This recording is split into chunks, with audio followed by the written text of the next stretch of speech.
talks of whether leadership requires academics to be, something that should be looked at as a threshold. And that is what we are discussing here in studio with my guest this morning. Just to remind you, Martin Andati is a governance expert, and Mheshimiwa Solomon Kinuthia, member of County Assembly for Ndenderu Ward. Thank you, gentlemen, for staying on. I just want us to continue with what we were discussing earlier before we took that particular link. And we were just discussing this issue, and I just wanted to ask something that I've seen online. One of our viewers, Kevin Otieno, was actually asking, his concern was this is just a job like any other job.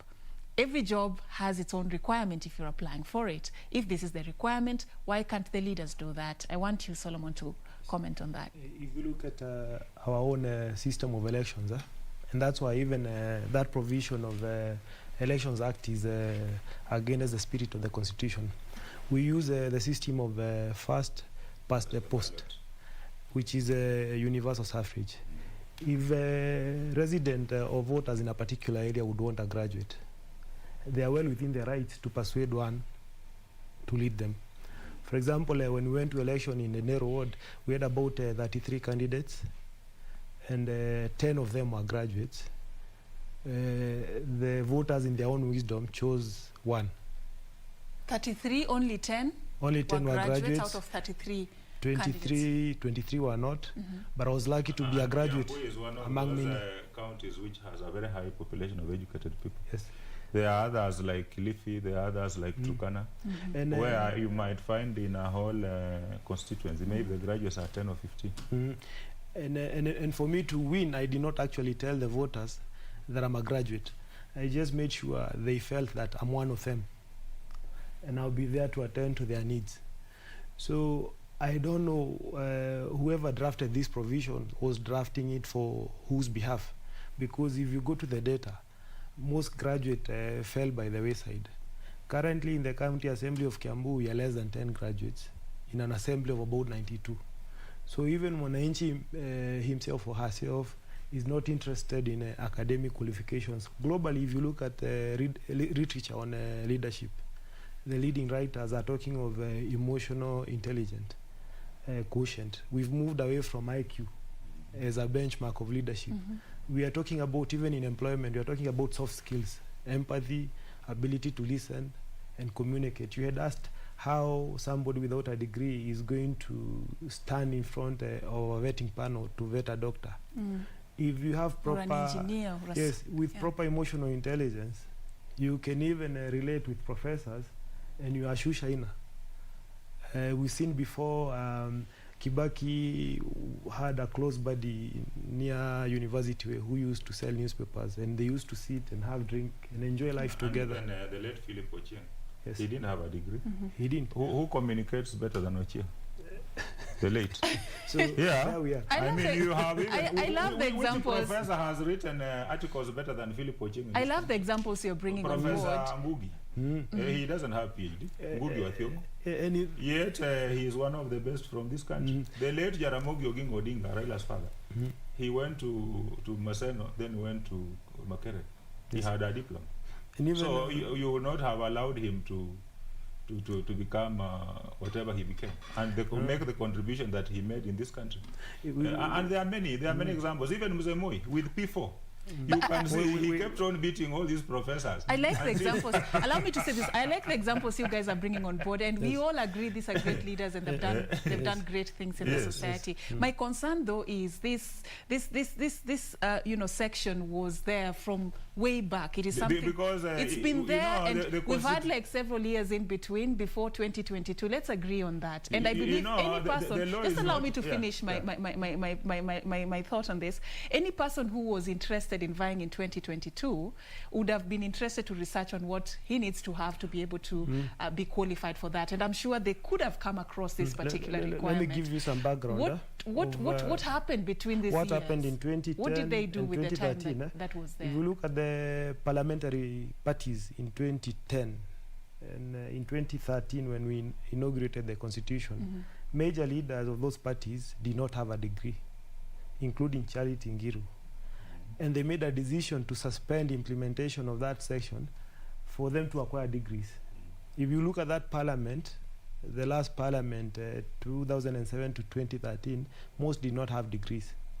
The same was done in 2017. Because they did not have degrees. So that people who could be locked out 70% would be given a chance to go to school. 70%. The same was done in 2017. Now we do it again in 2022? You know, they are university entry qualifications.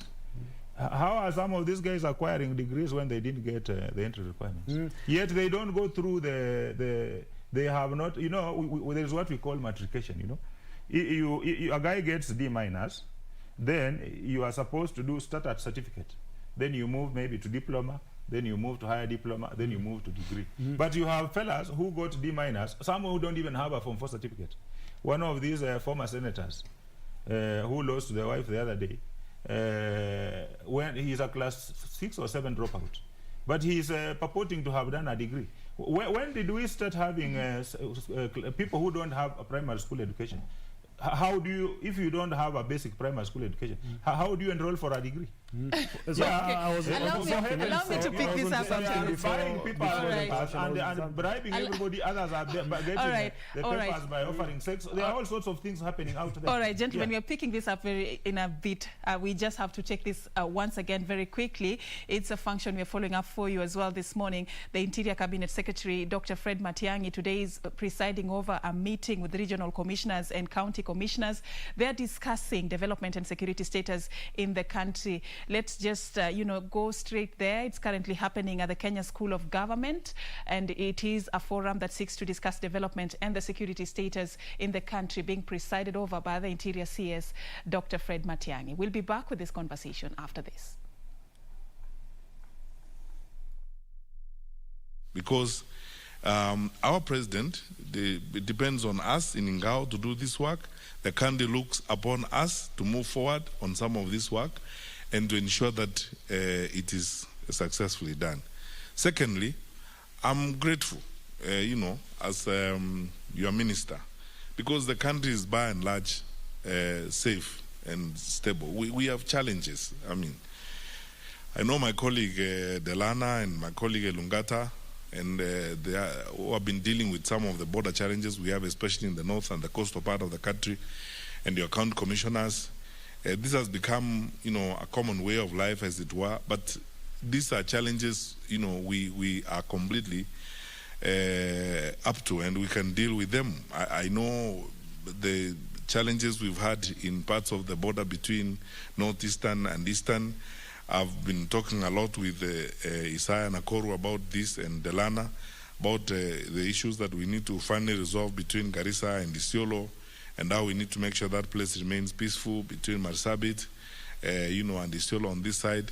There are challenges we can surmount and challenges that we have to deal with. But you see, every time the challenges have shown up, we have stepped up and we have measured up to the expectations of our president and the expectations of our people, and delivered on this. And for that, I remain very grateful. And now as we go forward, we have big tasks that we have to accomplish. People will say what they will say, but the truth of the matter is that a difference has been made, courtesy of the work that you have done. Managing the containment measures of COVID-19 has been a tough task, and we all must accept that it's one of those that have challenged us greatly. But I thank you yet again because of the resilience that your leadership has brought to this campaign, because of the energy that our colleagues in the security sector, the police department have shown, and our effective collaboration and coordination with our colleagues in the Ministry of Health. We have come so far. Of course, we have been fairly battered, but we have not been defeated. The country's resilience is still strong, and we are moving forward on this. And even as we challenge the surge in the western part of our country, affecting especially the Nyanza counties and partly western Kenya counties, I know we are up to the task. The National Emergency Response Committee has been meeting regularly. I think by the end of today, we will have a position, and we will consult closely amongst ourselves and with the president, and a decision will be made on how we will enhance the containment measures, because it's now becoming absolutely necessary that we enhance containment measures in the Nyanza counties and in parts of Western Kenya. It may lead to us introducing new measures to deal with movement and some of the social activities, all of which are intended to ensure that we manage the spread or the surge of COVID-19. Again, I thank you for what has happened. We have moved around the country, and since the President started this tradition of hosting national days in various parts of the country, each one of you has been challenged. I know we've been in Mombasa before, we have been in Nakuru, we have been in Machakos, we were in Kisii, in Meru, and in Kisumu recently, and we are preparing for Masuja Day in Central, in Kirinyaga. I know that, again, we lean on you, my colleagues, to ensure that we have, good celebrations, and we put up effective national days. And for this, I remain very grateful for what we have achieved. We administered exams in very difficult circumstances the other day. Again, with the help of Ngao and the security sector, we were able to facilitate our colleagues in the Ministry of Education to successfully, stage the exams. And we continue to work with them, even on the return to school program. And now that the Form 1 selection is done, again, it is going to fall on us to ensure that each of the kids who wrote their KCPE exam go to Form 1. You know what we have done over the years. It is our responsibility to ensure that the drive for 100% transition succeeds.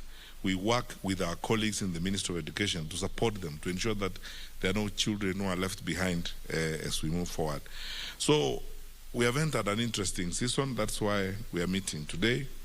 We will plan again to ensure that we keep our country together and we keep, all activities going on without disturbance. We're going to be called upon to work with colleagues in our sector and outside our sector to support them, including supporting the IBC and the others to administer the elections. But again, I want to propose something to you today, and at some point we are going to discuss a little bit more about it. But now, this time around, let's try the best we can to change approach and change tact. And now is the time to start doing that. I am recommending greater involvement of the public in planning for elections. Please, county commissioners particularly, and put together your deputy county commissioners to start looking out for leaderships of various segments of our communities. Youth leaders particularly, faith-based organization leaders, the elders in our communities. Let us revive those clusters and start working with them. But personally, I think we need to invest more of our energy, not just in enforcement and pushing people, but more of our energy in conversations. Time is here for us to begin to socialize our people that it's not good enough to have peaceful elections. It's good enough to have peaceful and meaningful elections, that people understand really what this electoral process is all about. Of course, you have witnessed so much commotion around the country. Sometimes people trying to move around and so on and so forth. It's a nature of politics. It's not new to you guys. We have seen this before.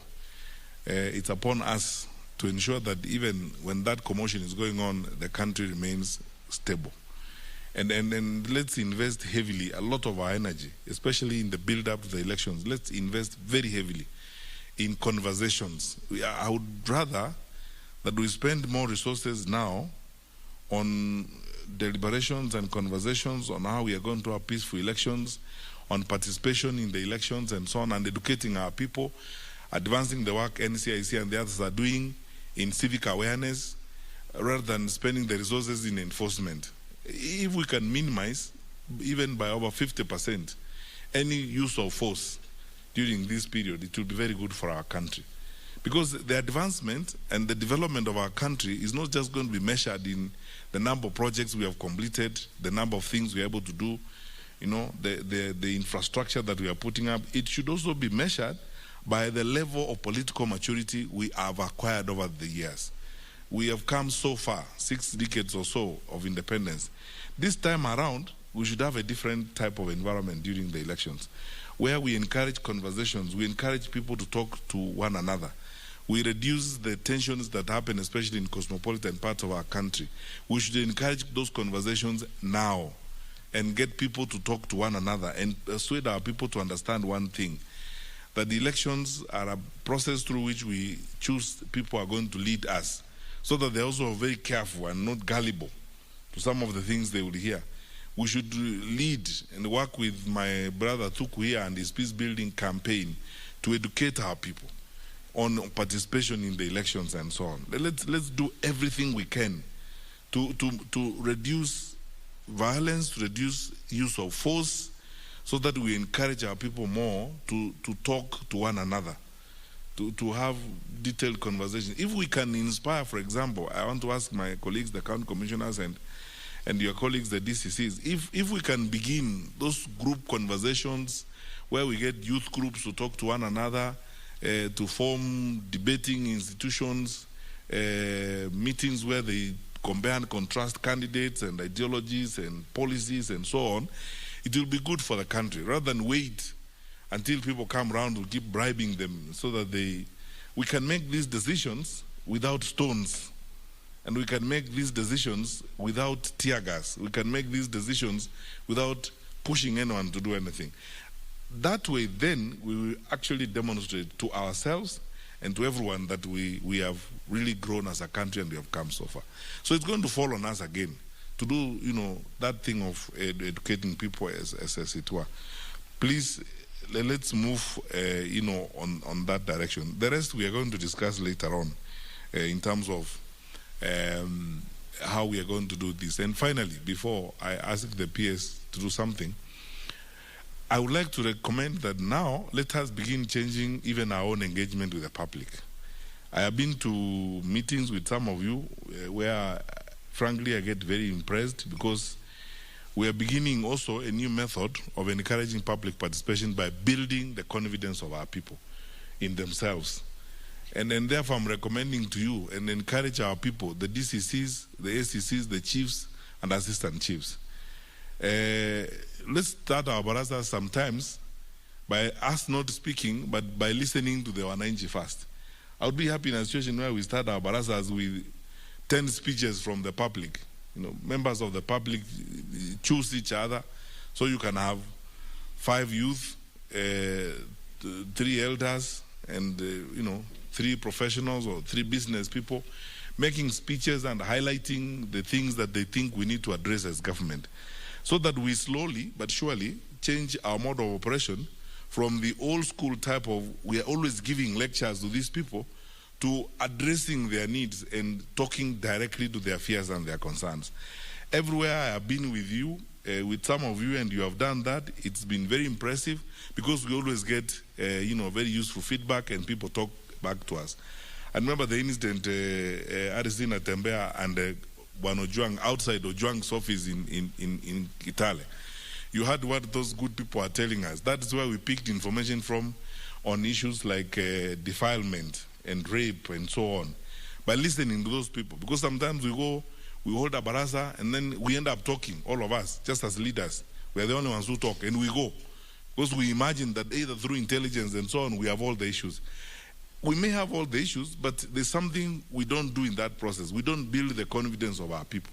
Now is the time for us to grow our relationship with the public. And that comes through listening more to members of the public, talking more to the members of the public.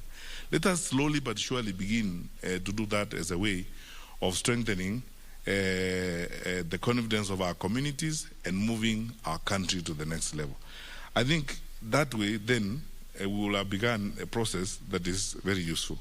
I think, PS, I am done with my introductory remarks. If you can now create an environment. All right, that is the Interior Cabinet Secretary, Dr. Fred Matiang'i, addressing members of the Fourth Estate there concerning a meeting that he has just presided over, a meeting with regional commissioners and county commissioners. They were discussing development and security status in the country, among other issues. It's currently happening at the Kenya School of Government, and we have a reporter there just following up this for us. We'll be giving you more details about this as well as we continue. Remember, Newscheck is a program that seeks to take you to different parts of the country and different functions as they happen, and also have studio sit-downs with experts who unpack issues that are shaping conversation in studio. And in case you're just joining us this morning, we are talking about should I say the controversial subject of the degrees and elections ahead of the 2022 general elections. That's what we're talking about. Section 22 of the Election Act provides that any person who wants to vie as a member of parliament and member of county assembly ought to have that particular degree certificate. And that is what has really elicited mixed reactions from political leaders and even members of the public. In studio, we are trying to dissect that subject together with my panelists this morning, Martin Andati, a governance expert, and Honorable Solomon Kinuthia, member of County Assembly, Ndenderu Ward. Thank you, gentlemen. Of course, I just want to understand this, you know, in the interest of those who are arguing for this and are really pushing for this to be implemented. And in a country where we are having people who've graduated with these degree certificates riding boda and engaging in odd jobs because of joblessness, showing how so many of them have been able to achieve and get this particular degree certificates. I just want to understand, is it so hard for somebody who wants to become a leader to acquire this? What's the technicality in between? Because the impression is so many people have graduated, yes. It's only that they do not have job opportunities. So is it so hard to get this degree certificate as we speak today? What is the essence of getting a degree? You are supposed to have ideas and create, be innovative.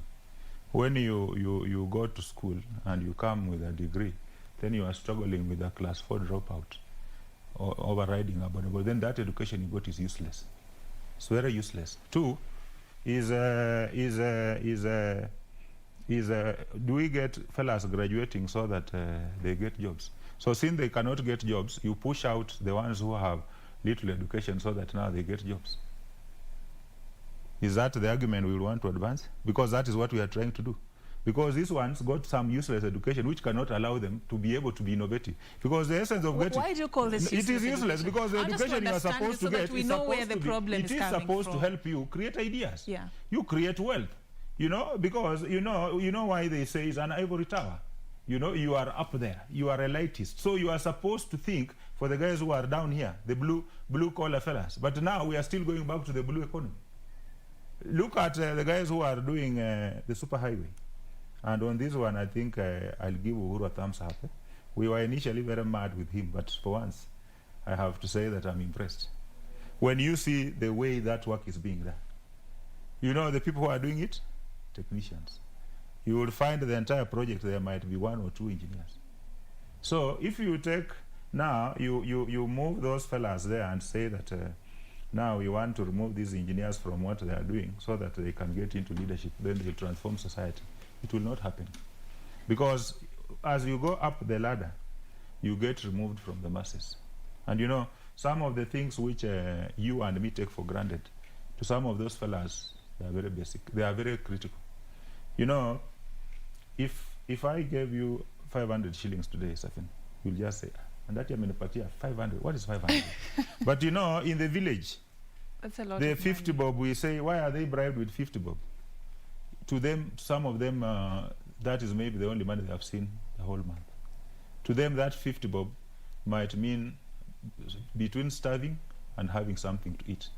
So you see, you know, I told the fellas the other day, when I came to the city, and I was going to A-levels in their place, in Kiambu, Kanunga, I was 17. So with time, I realized I had lost. You know, you think you are one of those fellas, but with time, you are not. You are one of them, but you're also not one of them. Because as you move away from the society, you start interacting with the people out here, your mindset changes. So then, of course, some arrogance comes in. So you start imagining now you have arrived. So you think you can load it over the poor fellas out there. But you see, when time comes, the hour of reckoning comes, they will also now show you whom they are. And one way of showing those who moved away from the society and abandoned society is through elections. They use that to settle scores, you know. They want to show you that, look, even at Kimunya, one time those illiterate fellas sent him home until he had to write some abusive letter to them, you know. And now he's forgotten. So maybe the guy who is scaring him on the ground, and he lost a by-election the other day for MCA and threatened to resign. I don't know why he's not resigned. So, so maybe was it to resign or it could be out of anger and resentment that he's feeling that these guys humiliated his candidate in the by-election. You know. But if there are people maybe if it is who provided for in law, are they not in their rightful place as members of parliament the to law is defend not what cast the law says? in stone. That's why we are having BBI. Why are we having the BBI discussion? Because that law is not cast in stone. We have all said that 20 to 30% of that constitution is bad. That is one of the, among the 20% is this bad law, which needs to have been expunged like yesterday. But didn't we know this so that we have this conversation? But it's a bad now? law. You know, if it's a bad law, what we need to do, though? you know, even if our parliament... Because we have a few months you know, as we talk now, there are elections. about 150 MPs in both the National Assembly and Senate who don't have degrees. And those are some of the best performing MPs, including my MP. The one for Hussein is actually ranked among the top 4. If you go to the village, in fact, like in my place, I can tell you for free on this national TV. If you say today that that guy is not going to vie, there will be no election in Hussein. I can't. Yes, I'm telling you, the guy is hugely popular. I can tell you, and this is national television. You remember? But he has a diploma, you know, in procurement. So he has enrolled for a degree. He has not completed because of force de majeure, what they call force de majeure. So you stop him, you tell those fellas, now, because this guy doesn't have a degree, he will not continue being an MP. And what he has done, we can see it. It's very hard to run. It's almost impossible to beat that guy right now. He's called Honorable Seka Miradi. They call him Miradi because of the projects he has done. And you can see every school, you can see the projects he has done. Yesterday, the day before yesterday, they were launching the best office for assistant chief in the whole country. I will show you, send you the photos when we finish this show. Now, you go to the village and tell those people, no, this guy here cannot continue being MP. You will not re-elect him. Why? Because there is some law somewhere which says that he is not eligible. You think the villagers will take it? Let's wait and see. Let's see how that will go. But Solomon, what do you think about this subject? Especially for those who had that window period. They were already probably elected already, and there was that window period for you to go back to school and acquire this degree certificate. They've not taken advantage of it. What do you think the law was they unjust will from use the to beginning? justify? The law was unjust from the beginning, from the get-go. So however much we postpone implementation of it, and however much we nudge politicians to acquire degrees, it's not going to make the law any just. And then if you look at the people who are failing society, for example, look at the innovations that are changing life in the villages, in the towns. Take, for example, a biogas system. It's not an innovation of a degree holder. Posho mill, not an innovation of a degree holder. The chaff cutter, it's a juakali innovation by technicians, changing lives and enhancing production in the villages and semi-urban areas. The only challenge they're facing is a challenge artificially created by Kenya Power, cost of power. Who are the managers at Kenya Power?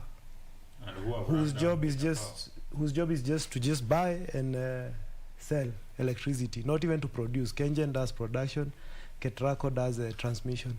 The only job is to manage sales and billing. But there we have a lot of graduates in there, even PhD holders. For example, regional managers now, for you to get there, you have to be a PhD holder in Kenya Power. What have they done?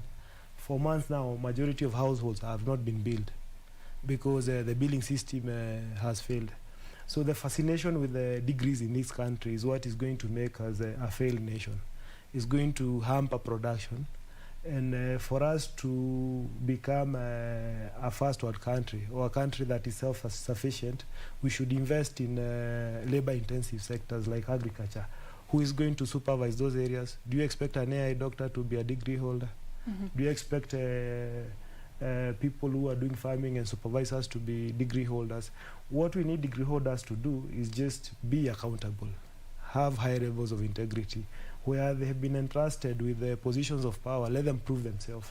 Because people who should be actually proving themselves are not the people who you call illiterate. They do an honest day job, and they earn their coin through honesty. People who have failed this nation, if you look at the charge sheet of EACC and DPP, how many degree holders have been charged with theft? Even but should we generalize that degree is not, to use your term, useless? Should we generalize, or should we make this an individual degree problem? should apply for appointive positions, period. Michael Joseph, CEO Safaricom. Is there anybody who has transformed this country better than Michael Joseph? Did he tell you he has a degree anywhere? No. Bob Collymore? No. Who but has is that? there No, anything but I'm wrong just with the giving you degree, still though? more That's what I'm examples. asking. Look at even the internet. Who started the internet? How many degree holders have come up with that? So a degree per se does not make you a better person. You know, and leadership, you know, of course, you know, we also assume that leadership is just about being MCA, being MP, being whatever. It's not. Even me, I'm not in an elective position, but I consider myself a leader. There are a lot of people, including those ones in parliament. Now they are glued on this screen because Andat is here. Yeah, I mean, serious people, they watch, and others will go and on YouTube, and they want to see, they follow every word I say. The millions of people. Because I see it when I go out there, the kind of reception I receive. In some of the places when I go, some of the guys even just greeting me, they don't believe that it's me. Because, so, you know, I mean, I'm not an MCA, I'm not an MP. The only maybe post I have formal is I sit on the Presidential Task Force for School Titling, and I'm also a board member at Pangani. But you see, that's not election. So I don't hold any other formal government appointment or anything. But still, there are a lot of people who will tell, even the MPs, they still call me, some of them, and ask me, what do you think about this? So you don't have to be elected to be a leader. All right. No, you don't have to. By the way, you don't. That is a fallacy. All right. And a big lie that it's only those people who are elected. Of course, part of the reason, you know, where in a country where there are no enough jobs, because the top leadership has failed, then the problem comes in when you have too few opportunities. So the elites, most of whom are not contributing effectively to the economy the way they are supposed to contribute, they feel that these ones are taking away the lucrative positions which they should be enjoying. Right. That is what it's all about. But you know, if we are to be realistic and agree that the country needs to move forward, you know where Korea fixed it, where South Singapore fixed it, where Malaysia fixed it. They invested in the blue-collar jobs. While as we are here obsessed with expanding, we even transformed the Polytechnic here into a university. We transformed Mombasa National Polytechnic into a university, which now we are realizing was a mistake. Now because we are transitioning to the technical, you see, the good thing, at least in communication, you retain KIMC. Thank you so much, Martin. Sorry, I have to cut you short, gentlemen, because of time. We have been following up quite a number of issues for our viewers this particular morning. I know this is a topic we will pick up. It's a developing issue that can be discussed at a later date, but I was talking to Martin Andati, a governance expert, and Honorable Solomon Kinuthia, member of County Assembly for Ndenderu Ward. I just want to take you back to that requiem we were following up for you today of the late Ambassador Dennis Afande. We just want to take you there and, so that you can also be part of that particular broadcast. My name is Serfine Achieng. Ouma, thank you so much for creating time for us. Our sign language interpreter has been Susan Thuku.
pray, brethren, that my sacrifice and yours may be acceptable to God the Almighty Father.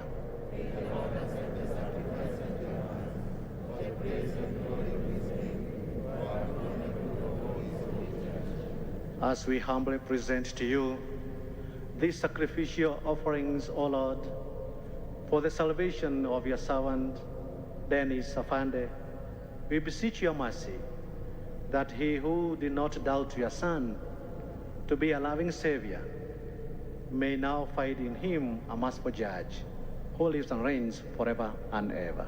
Amen. The Lord be with you. Lift up your hearts.